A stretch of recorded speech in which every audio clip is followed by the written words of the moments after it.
Olá, muito bom dia. Muito obrigado mais uma vez pela sua companhia. Está começando mais uma edição do programa Agronegócio. Tenha um excelente dia. No programa de hoje, você vai ver como anda o mercado do trigo após o conflito entre Rússia e Ucrânia. Vamos comentar sobre a suspensão das exportações da Rússia ao Brasil. Vamos falar sobre o crescimento do mercado de sêmen e vamos comentar sobre a suspensão das exportações da Rússia ao Brasil e vamos comentar também os efeitos da guerra provocada pela Rússia contra a Ucrânia. Vamos falar sobre a importância de investir em pesquisa e inovação para a agropecuária brasileira. O programa Agronegócio já está no ar.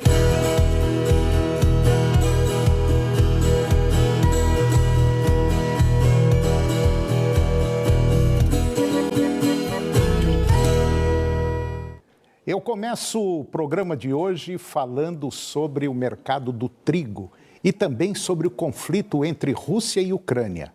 A guerra na Ucrânia coloca em dúvida o potencial da safra global de trigo. Segundo o analista da Safras e Mercado, o Elcio Bento, já era esperado uma redução da safra mundial, cenário que pode se agravar com os conflitos. A invasão russa à Ucrânia gerou altas expressivas nas cotações do trigo ao redor do mundo. Em Chicago, os preços se aproximam dos maiores níveis da história. E desde a madrugada de 24 de fevereiro, quando começou a invasão russa, os preços já subiram quase 29%. O conflito no leste europeu provocou forte alta nos preços internacionais do trigo, especialmente na última semana. O analista da Safras e Mercado lembra que, caso a guerra chegue ao fim, o preço volte aos patamares observados antes da invasão. Enquanto isso, para o Brasil, diante da alta nos preços, a expectativa é de produção recorde para o nosso país. O produtor está animado para investir na cultura a partir do momento em que um grande player sai do mercado. Os preços dispararam na Argentina e também aqui no Brasil. O valor também está mais alto. Assim, a tendência é de elevação da área com uma safra recorde na próxima temporada. E agora eu vou comentar sobre a suspensão das exportações da Rússia ao Brasil. O governo da Rússia, ele recomendou a suspensão das exportações de fertilizantes. Segundo o Ministério da Agricultura e Comércio russo, a decisão está relacionada com a desorganização da cadeia logística de exportação, afetada desde o início da guerra com a Ucrânia, agora na última semana. Após as sanções impostas que afetaram diversos setores da economia russa, transportadora de diversas partes do mundo suspenderam as atividades no país, comandado por Vladimir Putin. E diante do cenário, o escoamento de fertilizantes aos portos ficaria inviabilizado. As falhas nos embarques de fertilizantes podem afetar diretamente a segurança nacional de vários países e causar grandes consequências na forma de escassez de alimentos para centenas de milhões de pessoas, já no médio prazo. A nota do Ministério da Rússia afirma que a decisão liga o alerta para o setor produtivo que importa, aqui no Brasil, 23% de fertilizantes nitrogenados da Rússia. E agora eu vou conversar com o Ricardo Passos. O Ricardo, ele é diretor da Cria Fértil, empresa especializada em melhoramento genético e comercialização de sêmen. Ricardo, mais uma vez, muito obrigado pela sua presença aqui no nosso programa. Tá tudo bem? Graças a Deus, tá ótimo, Toninho. Então tá bom. E o mercado de sêmen está acelerado, né? Olha, Toninho, o mercado de genética ele vem crescendo forte, né? Com a valorização que teve no último ano aí da reposição, a gente teve um crescimento significativo, Toninho. Para você ter uma ideia, nós crescemos o mercado 19%, o mercado nacional de venda de sêmen. De 2021. De 2021. Agora, 2022, com guerra, sem guerra, com Covid, sem Covid, parece que a tendência é crescimento maior, né? Toninho, o que a gente está esperando é de estar mantendo aí os preços dos animais da reposição, já está impactando inclusive os animais que estão prontos para ser abatidos, né? E quem está utilizando uma tecnologia que está melhorando a produtividade, a tendência é continuar utilizando e entrar mais produtores dentro do negócio, né? Essa que é a tendência que a gente está observando. Ô Ricardo, eu conversava essa semana com um grande pecuarista lá do sul do Pará, uma região muito rica na pecuária, né? Muito rico. E ele comentava o seguinte: Antônio, eu acho que não tem saída a pecuária brasileira. Ou nós intensificamos, ou a soja e o milho vai engolir a gente. Acho que não tem saída não, né? O que a gente vê é uma pressão muito grande por áreas que estão com baixa produtividade, né? E quando a gente considera o quantitativo que a gente tem de área de pastagem que ainda não está produzindo bem, isso tem muito sentido, né? E para a gente estar atuando forte aí na questão da parte pecuária, nós precisamos de buscar alternativa de aumento de produtividade por área. E uma das maneiras é estar melhorando solo, fertilidade do solo, né? Suplementação de volumoso na seca e também o melhoramento genético. É claro que você vai dar uma nutrição mais adequada, Tony, você tem que ter um animal que vai responder. Sim, não resta dúvida. Vai dar uma dúvida. resposta a esse de tratamento diferenciado que requer um aumento de produtividade. Mas eu acho e eu vejo, eu estou sentindo o mercado que parece que está deixando o amadorismo meio de lado, né? Mesmo quem não esteja fazendo uma pecuária como deveria ser feita, mas ele está preocupado. Ele está vendo que o negócio está embalando, né? Olha, Tony, quando você começa a olhar no seu balanço patrimonial, né? É verdade. Você vê milhões de reais ali, você não está vendo um fluxo de caixa positivo e não está tendo resultado nisso, acaba que isso incomoda o proprietário, que ou vai se desfazer daquela propriedade ou vai buscar investir e melhorar o seu negócio, né? Então, a valorização imobiliária, ela é interessante, porque ela acaba promovendo aquele sentimento de que, pô, estou com muito dinheiro aqui parado nessa propriedade, eu tenho que fazer ela produzir. E uma das maneiras de você aumentar a produção claro, você investir no negócio, né? E isso tem surtido resultado. Tem algumas propriedades de pecuária, inclusive, que são propriedades que começaram a já fazer um trabalho de base já tem algum tempo, investindo nessas melhorias que a gente está fazendo e na gestão do negócio, sabe, que não é só absorver tecnologia, nós temos que fazer uma boa gestão dessa tecnologia e com resultados espetaculares e sendo competitivo em todos os segmentos, todas as áreas, sabe, Doninho? Então, assim, a gente vê margens, por exemplo, que apareceu agora dos resultados de milho, que milho era uma atividade secundária, né? Atividade agrícola, e de repente hoje virou protagonista e está tendo excelentes resultados de margem por hectare. Então, assim, com a produtividade e os preços das commodities subindo, é claro que subiu muito forte os custos, é claro, Toninho, que subiu muito forte os custos, mas ainda consegue deixar muito dinheiro no bolso de quem está trabalhando bem, Toninho. Esse aqui é o ponto. A atividade agropecuária não é para todos, é para quem realmente está trabalhando bem. É isso que a gente observa. Eu diria que até para ser dono de um boteco, você tem que ser bom de serviço, né? Porque a gente vê uns botequinhos aí que está basicamente lotado de segunda a segunda.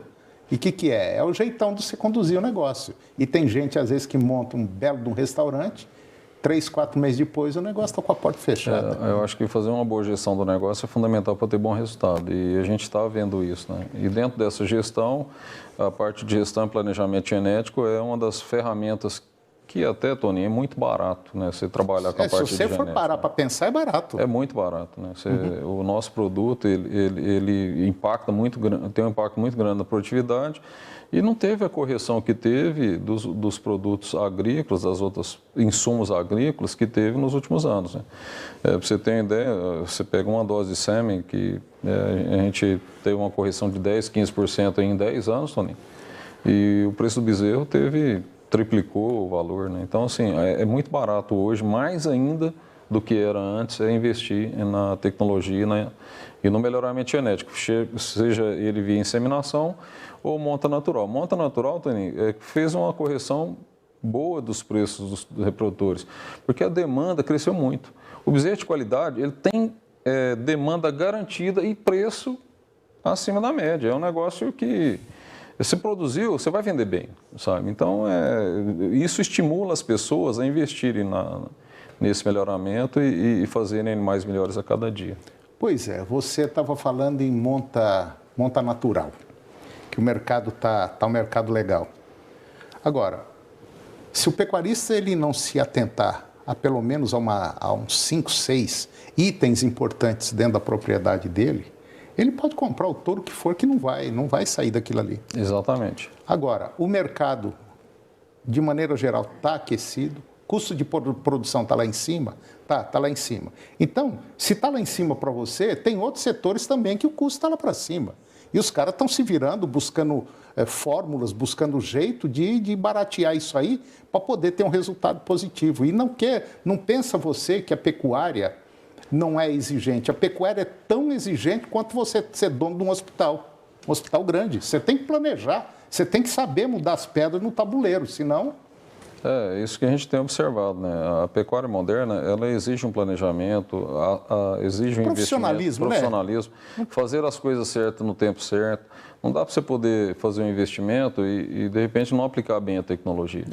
E o que a gente está vendo é que tem muita gente atenta a isso, começando a fazer uns trabalhos bacanas, e você começa a ver projetos com resultados espetaculares. Sim, tem um monte. Sabe? É uma rentabilidade muito grande. E isso remunera bem o produtor e remunera também uma terra de valor mais alto agregado. Né, Concordo com você.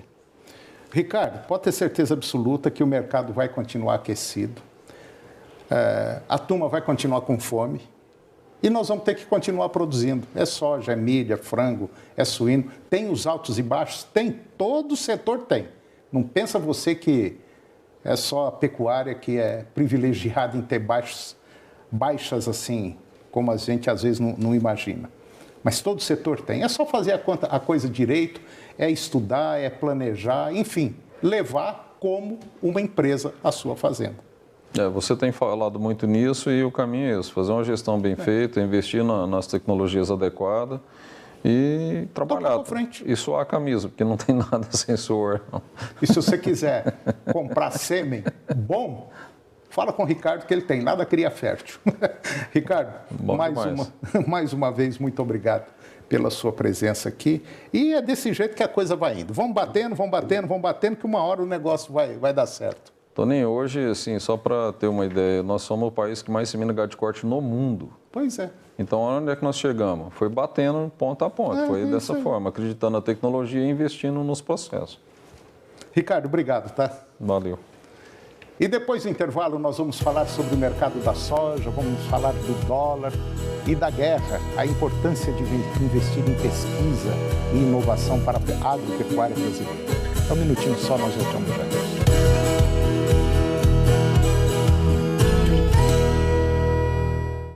Dia 17 de março, às 11h40 da manhã, uma edição especial do Jornal do Meio-Dia, mostrando os desafios de Goiânia, que completa 89 anos em outubro, as mudanças no plano diretor e no Código Tributário, os programas sociais e os novos projetos para o futuro da nossa capital. Jornal do Meio-Dia Especial Goiânia, na TV Serra Dourada, dia 17 de março, às 11h40 da manhã, Prefeitura de Goiânia.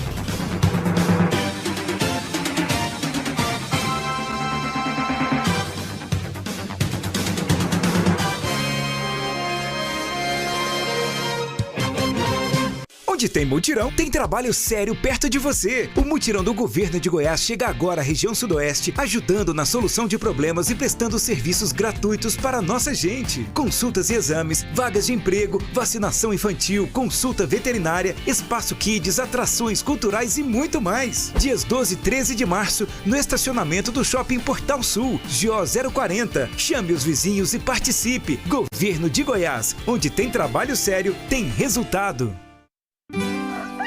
Na madrugada, com o leite já tirado, o trator já tá ligado.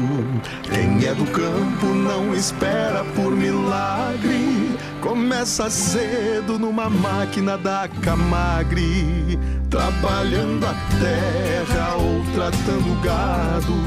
Produz melhor com a Camagre ao seu lado. Camagre, as melhores marcas sempre ao seu lado. E se o melhor para o seu agronegócio também for o melhor para todo mundo? Existe alternativa. Com a nossa parceria, seu agronegócio cresce e faz toda a sua região crescer junto. Somos a alternativa que oferece soluções financeiras ideais para o seu agronegócio, taxas justas e atendimento próximo em todos os canais. Escolha o Sicredi, onde seu agronegócio rende um mundo melhor. Para fortalecer a alfabetização, o governo federal, por meio do Ministério da Educação, trouxe para o país o Grafogame. Um aplicativo para os alunos praticarem em família atividades educativas e muito divertidas, e para os professores utilizarem nas aulas. Filho, sua aula vai começar, sua professora vai usar o Grafogame. Conheça o Grafogame em alfabetização.mec.gov.br. Agronegócio. Oferecimento Sicredi, onde o seu agronegócio rende um mundo melhor.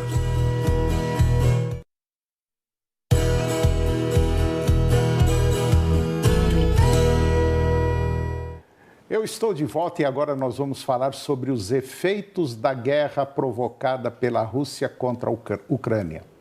Enquanto parte do Brasil parou devido ao carnaval, o mundo continuou a enfrentar os efeitos da guerra provocada pela Rússia contra a Ucrânia. E esses efeitos, durante a semana passada, provocaram grandes oscilações na Bolsa de Chicago e continuam provocando. No caso da soja, no primeiro mês do ano, janeiro, ela saiu cotada em 15,9 dólares por bushel. E isso dá algo em torno de 35 dólares por saca. Ela saiu de 15,9 para 17,05 dólares por bushel, que dá 38 dólares e 58 centes. Isso no dia 25 de fevereiro, se aproximando do recorde histórico visto em setembro de 2012. Posteriormente, as cotações cederam um pouco, porém permanecendo em níveis muito elevados e fora da realidade, não fosse a guerra. Assim, no momento em que o conflito terminar, e um dia termina, as cotações tendem a recuar bastante, ficando principalmente sob o efeito das perdas na América do Sul, das decisões de plantio da nova safra nos Estados Unidos e do movimento dos fundos especulativos a partir da nova realidade. E dito isso, o fechamento agora da última terça-feira, dia 3, em Chicago, ficou em 16 dólares e 8 centes por bushel. Isso dá 36 dólares por saca, contra 15 dólares e 90 centes por bushel e que dá 35 dólares,05 por saca. Uma semana antes, ganhando quase $1 em 5 dias úteis. Por sua vez, a média do mês de fevereiro ficou em 15,8 dólares por bushel, que representa 35 dólares por saca, superando em 13,4% a média de janeiro. Lembrando que, um ano antes, fevereiro de 2021, a média mensal havia sido 30 dólares e 4 centes por saca. E agora vamos comentar sobre o mercado da soja em relação ao preço aqui no Brasil, que segue muito firme. Aqui, onde a semana de fato iniciou no dia 2 de março, os preços subiram mais um pouco, também puxado pela leve desvalorização do real devido ao conflito no leste europeu, com o mesmo oscilando entre 5,10 e 5,16 por dólar. Após ter chegado a R$ 5,00 na semana anterior ao início da guerra. Durante o pregão do dia 3 de março, o dólar estava em R$ 5,03. Assim, a média gaúcha no mercado balcão, mercado de produtor para produtor, fechou a corrente semana em R$ 197,50 a saca, com as regiões próximas aos portos de exportação registrando até R$ 206 por saca. Nas demais praças nacionais, o preço girou entre R$ 174 e R$ 197 uma saca de soja. Enquanto isso, a colheita no Brasil teria atingido a marca de 44% da área até o início da presente semana, contra 25% em igual período do ano passado. Além das perdas, existem muitos problemas de qualidade nos grãos colhidos em diversas regiões do país. O retorno da chuva em regiões do sul durante os dias de carnaval pode ajudar as lavouras semeadas mais tardiamente. Alguns produtores gaúchos estariam plantando soja neste início de março, após chuvas, apostando que o resultado final possa ser melhor do que a safra normal. E agora eu vou conversar com Cleonice Borges de Souza. A doutora Cleonice, ela é doutora em Ciências Ambientais e docente no programa de pós-graduação em agronegócio da UFG, Universidade Federal de Goiás. E nós vamos falar de um tema, olha, é altamente, ultra importante o que nós vamos comentar agora. O investimento em pesquisa e inovação para a agropecuária brasileira. Doutora Cleonice, como é que vai a senhora? Tudo bem? Oi, Toninho, eu estou muito bem. Muito obrigada por estar aqui mais uma vez. Isso é uma honra para mim, principalmente falar com uma pessoa que entende muito dessa área de educação, da área de pesquisa, da área de investimento. Ela vive isso. E, só para ter uma ideia, isso que está acontecendo hoje, esse problema com adubação, se não resolver esse problema, pode ter certeza absoluta, você nunca pagou tão caro 1 quilo de arroz como vai pagar se as coisas não derem certo. Acho que é mais ou menos por aí, né? É por aí sim, Toninho. O que a gente chama a atenção, a quantidade de pesquisas já feitas para ajudar no desenvolvimento da agropecuária brasileira. Então, a partir de 1964, 1965, nós vamos ter aí investimentos, compra de pacotes importados que foram se adequando e, a partir desses pacotes, nós fomos ampliando os investimentos em pesquisa, que responderam muito bem. Sim. Então, até início de 1990, o Brasil era um grande importador de alimentos. Hoje, o Brasil é uma referência na exportação de alimentos. Mas os custos, ultimamente, estão nas alturas. E aí a gente busca chamar a atenção para o que tem sido feito nos nossos institutos de pesquisa, nas universidades. Universidades estaduais, universidades federais, nos institutos federais. Então, há vamos dizer, um quantitativo de capital humano muito qualificado dentro dessas instituições.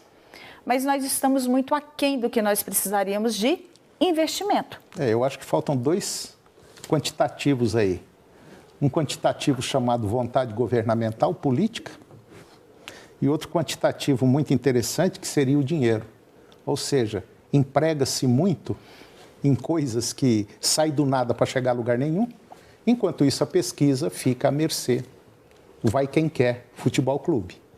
E aí a gente vê a gente passando o pires em vários países para comprar adubo. Para não quebrar o país. Né? Nós temos aqui no Brasil inúmeras tecnologias já desenvolvidas. Prontas, acabadas. Prontas, acabadas. Mas nós precisamos dar uma melhor visibilidade. Para isso, nós precisamos de investimentos. As universidades, as instituições de ensino, universidades públicas, elas não são somente ensino. Nós somos ensino, pesquisa e extensão. A extensão é essa transferência de tecnologia a partir das pesquisas realizadas. O ensino é essa formação de capital humano para dar conta de entregar à sociedade as nossas pesquisas e as nossas inovações tecnológicas. Mas de tudo que já foi feito, há muita incipiência. Então, quando chegamos agora nessa situação extremamente drástica, em que há esse bloqueio na importação de produtos necessários, adubos, fertilizantes para a produção agrícola, que vai replicar na produção pecuária, porque nós temos aí pecuária de corte, de leite, suínos, aves, ovos, piscicultura, à base de milho e soja. As rações têm esse potencial. Então, investir na produção de alimentos é investir na produção também de proteína animal. Então, você trabalha a agricultura e a pecuária de forma gradual. Agora, o que nós precisamos é fortalecer esse capital humano e investir nas tecnologias para que nós tenhamos condição de ampliar o que nós já temos feito. Pois é, mas isso já vem de muito tempo, né? Já vem de bastante tempo, Toninho. E aí, assim, o que nós temos hoje que a sociedade, os produtores conseguem vislumbrar como a aplicabilidade, essa transferência de tecnologia do que nós fazemos? A integração lavoura-pecuária e floresta. Ela surgiu a partir de iniciativas da Embrapa, das instituições de ensino. Aqui no estado de Goiás, a Universidade Federal, o curso de Engenharia Florestal, de Agronomia. Nós somos parceiros da Embrapa no desenvolvimento e aprimoramento dessa tecnologia que tem mostrado resultados excepcionais. Recentemente, a propriedade de Cachoeira Dourada foi premiada em âmbito mundial. Dentre 7 aqui no Brasil, essa foi premiada em função do resultado da sustentabilidade que essa produção fornece. Se nós miramos aí para a área de fertilizantes, o impacto ambiental que as nossas mineradoras colocam no meio ambiente. O que nós temos já de pesquisa usando o pó de rocha para a recomposição de solos? Nós temos os produtos biológicos. Exatamente. Se quiser mexer com os biológicos e falar assim, vamos botar para moer no Brasil agora os biológicos, 1 ano e meio, 2 anos, nós não precisamos comprar uma gota de fertilizante, está tudo pronto. 2020 foi um ano muito interessante em termos do Programa Nacional de Bioinsumos. Sim. O estado de Goiás sagra-se como o primeiro estado da federação a lançar sua normativa específica. Mas o que nós constatamos é que não vai muito além das normativas. Nós precisamos de empenho político e de recursos para poder viabilizar. Exatamente. Agora, fica uma briga política, porque o partido X, o partido Y, roubou, o outro não pegou e tal. Pelo amor de Deus, vamos parar com isso. Vamos olhar para o país. Coloquem na cabeça que o Brasil é o supermercado do mundo. É aqui que os caras vão comprar comida. Só que para produzir essa comida aqui, tem que pegar o trabalho que eles estão fazendo na Universidade Federal, no Rio Grande do Sul, no Mato Grosso, no Pará, seja lá onde for, a Embrapa e outras instituições, e falar, está tudo aqui na mesa, ó, pronto. E aí nós precisamos transferir isso para o produtor, mas precisamos ampliar esse escopo. É isso que está faltando. E aí a gente precisa ter investimentos. Para você ter uma ideia, o orçamento do governo federal para a educação e a área de ciência e tecnologia teve um corte de mais de 800 milhões de reais para esse ano de 2022. É algo assim extremamente drástico, que se convertido, nós teríamos condição de fazer muito mais para o agronegócio, para a sociedade como um todo. Porque se a gente faz para o agro, a gente está fazendo para todos os outros setores. Afinal de contas, é o agro que mantém esse país vivo ainda respirando. E se fechar o bujão de oxigênio, chamado agro, você já viu para onde vai, né? Bom, doutora Cleonice, mais uma vez, muito obrigado. Esse tema não dá para parar com ele, tem que estar batendo. Vamos continuar conversando, que uma hora a coisa vai dar certo. Querida, muito obrigado e até a próxima vez. Eu que agradeço, muito obrigada. Pegando esse último momento, é o mês de março, mês das mulheres, quantas pesquisadoras, quantas produtoras, quantas técnicas aí no mercado. Parabéns a todos. E esse agro é feito hoje muito mais também pelas mulheres do que não somente os homens. Só para ter uma ideia, mais ou menos 30% do agro, quem está mandando agora são as mulheres. Obrigado, professora. Obrigada, eu.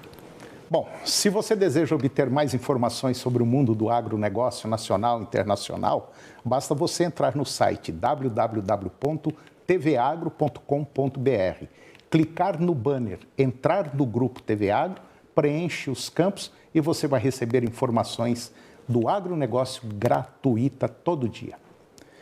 E o programa de hoje chegou ao fim. E eu termino com a seguinte frase: um homem é apenas o produto dos seus pensamentos. O que ele pensa, ele se torna. Um grande abraço, muito obrigado pela sua companhia, que Deus os abençoe. E até o próximo programa. TV Serra Dourada SBT Goiânia. Hoje tem jogão de bola pela Libertadores. A partir das 9h15 da noite, Fluminense e Olímpia do Paraguai. A seguir, Primeiro Impacto Continuação.